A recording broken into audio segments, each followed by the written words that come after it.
ರಾಮಾಯಣವು ಭಾರತದ ಅತ್ಯಂತ ಪವಿತ್ರ ಮತ್ತು ಪ್ರಸಿದ್ಧ ಮಹಾಕಾವ್ಯಗಳಲ್ಲಿ ಒಂದಾಗಿದೆ. ಮಹರ್ಷಿ ವಾಲ್ಮೀಕಿಯವರು ಇದನ್ನು ರಚಿಸಿದ್ದಾರೆ.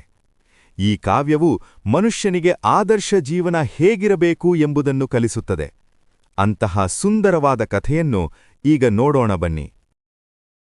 ಬಹಳ ಹಿಂದಿನ ಕಾಲ. ಧರ್ಮ, ಸತ್ಯ, ತ್ಯಾಗಕ್ಕೆ ಮೌಲ್ಯವಿದ್ದ ಯುಗ. ಆ ಕಾಲದಲ್ಲಿ ಕೋಸಲ ದೇಶ ಎಂಬ ಸುಂದರ ರಾಜ್ಯವಿತ್ತು. ಅದರ ರಾಜಧಾನಿ ಅಯೋಧ್ಯೆ. ಅಯೋಧ್ಯೆ ಚಿನ್ನದಂತೆ ಹೊಳೆಯುವ ನಗರ. ವಿಶಾಲ ರಸ್ತೆಗಳು, ದೇವಾಲಯಗಳ ಘಂಟಾಧ್ವನಿ, ಸಂತೋಷದಿಂದ ಬದುಕುತ್ತಿದ್ದ ಜನರು. ಆ ಅಯೋಧ್ಯೆಯನ್ನು ಆಳುತ್ತಿದ್ದವರು ಮಹಾರಾಜ ದಶರಥ. ಧರ್ಮನಿಷ್ಠ, ಪ್ರಜಾಪಾಲಕ, ಶೂರನಾಡ ರಾಜ. ಆದರೆ ಒಂದು ದುಃಖ ಮಾತ್ರ ಅವರನ್ನು ಸದಾ ಕಾಡುತ್ತಿತ್ತು. ಆ ರಾತ್ರಿ ಮಹಾರಾಜ ದಶರಥ ಅರಮನೆಯಲ್ಲಿ ಋಷಿಗಳೊಂದಿಗೆ ಕುಳಿತುಕೊಂಡಿದ್ದಾರೆ. ತುಂಬಾ ದುಃಖದಲ್ಲಿದ್ದಾರೆ. ಋಷಿಗಳೇ, ನನಗೆ ಸಾಕಷ್ಟು ಸಂಪತ್ತಿಗೆ ಸೈನ್ಯವಿದೆ, ಅಧಿಕಾರವಿದೆ. ಆದರೆ ನನಗೆ ಒಂದು ಸಂತಾನ ದಕ್ಕಲಿಲ್ಲ.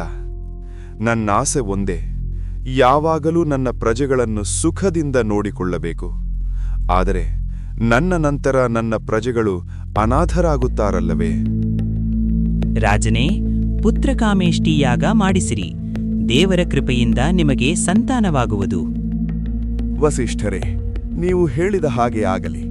ಯಾಗವನ್ನು ಮಾಡಲು ಸಿದ್ಧತೆ ನಡೆಸಿರಿ ಎಂದು ಮಂತ್ರಿಗಳಿಗೆ ಹೇಳಿ ನಾಳೆಯೇ ಯಾಗ ನಿರ್ವಿಘ್ನವಾಗಿ ನೆರವೇರಲಿ ಎಂದು ಹೇಳಿ ವಸಿಷ್ಠ ಮುನಿ ಅಲ್ಲಿಂದ ಹೊರಟು ಹೋದ ಮಾರನೆಯ ದಿನ ಮುಂಜಾನೆ ಅಯೋಧ್ಯ ರಾಜ್ಯದಲ್ಲಿ ಪುತ್ರಕಾಮೇಷ್ಟಿ ಯಾಗ ಪ್ರಾರಂಭವಾಯಿತು.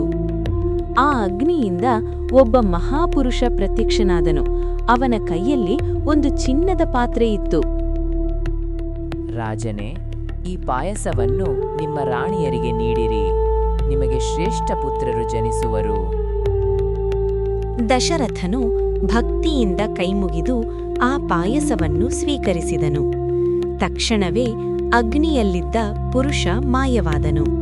ದಶರಥನು ಪಾಯಸವನ್ನು ತನ್ನ 3 ಹೆಂಡತಿಯರಾದ ಕೌಸಲ್ಯ, ಕೈಕೇಯಿ ಮತ್ತು ಸುಮಿತ್ರೆಯರಿಗೆ ಕೊಟ್ಟನು. 3 ಜನ ಆ ಪಾಯಸವನ್ನು ಕುಡಿದರು. ಕಾಲ ಕಳೆದಂತೆ ಅಯೋಧ್ಯೆಯಲ್ಲಿ ಶುಭ ದಿನ ಉದಯವಾಯಿತು.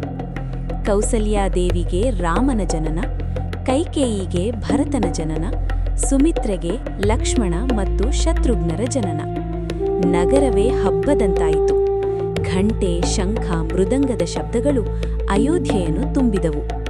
ಮಹಾರಾಜ ದಶರಥರು ಸಂತೋಷದಿಂದ ಹೇಳಿದರು, ವಸಿಷ್ಠರೇ, ನಿಮ್ಮ ಸಲಹೆಯಂತೆ ಯಾಗ ಮಾಡಿಸಿದ್ದಕ್ಕೂ ಈ ದಿನ ನನ್ನ ಜೀವನ ಸಾರ್ಥಕವಾಯಿತು. ರಾಮನು ಚಿಕ್ಕ ವಯಸ್ಸಿನಲ್ಲೇ ವಿಶೇಷನಾಗಿದ್ದ. ಶಾಂತ ಸ್ವಭಾವ, ಹಿರಿಯರಿಗೆ ಗೌರವ, ಸತ್ಯವಂತಿಕೆ, ಕರುಣೆ, ಧೈರ್ಯ. ಲಕ್ಷ್ಮಣನು ಸದಾ ರಾಮನ ನೆರಳಿನಂತೆ. ಭರತನು ಧರ್ಮನಿಷ್ಠ. ಶತ್ರುಘ್ನನು ಮೌನದ ಶಕ್ತಿ. ಗುರು ವಸಿಷ್ಠರು ಅವರಿಗೆ ವಿದ್ಯಾಭ್ಯಾಸ ಕಲಿಸಿದರು. ವೇದಗಳು, ಶಾಸ್ತ್ರಗಳು, ಧನುರ್ವಿದ್ಯೆ ಎಲ್ಲದಲ್ಲೂ ರಾಮ ಶ್ರೇಷ್ಠನಾದ.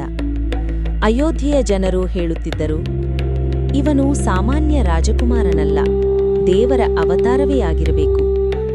ಒಂದು ದಿನ ಅಯೋಧ್ಯೆಗೆ ಮಹರ್ಷಿ ವಿಶ್ವಾಮಿತ್ರರು ಆಗಮಿಸುತ್ತಾರೆ.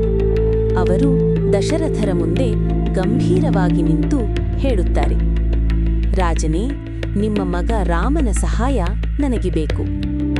ಏಕೆ ರಾಮನನ್ನು ಕೇಳಿದರು? ಯಾವ ಭಯಾನಕ ಅಪಾಯ ಎದುರಾಗಿತ್ತು? ರಾಮನು ಅಯೋಧ್ಯೆಯಿಂದ ಹೊರಟನೆ? ಇದು ಎಲ್ಲವೂ ಭಾಗ 2ರಲ್ಲಿರುತ್ತದೆ. ಮುಂದಿನ ಕಥೆಗಾಗಿ ಪಾರ್ಟ್ 2 ಎಂದು ಕಮೆಂಟ್ ಮಾಡಿ. ಮತ್ತೆ ರಾಮಾಯಣದ ಕಥೆಗಾಗಿ ನಮ್ಮ ಚಾನೆಲ್ ಅನ್ನು ಸಬ್ಸ್ಕ್ರೈಬ್ ಮಾಡಿ.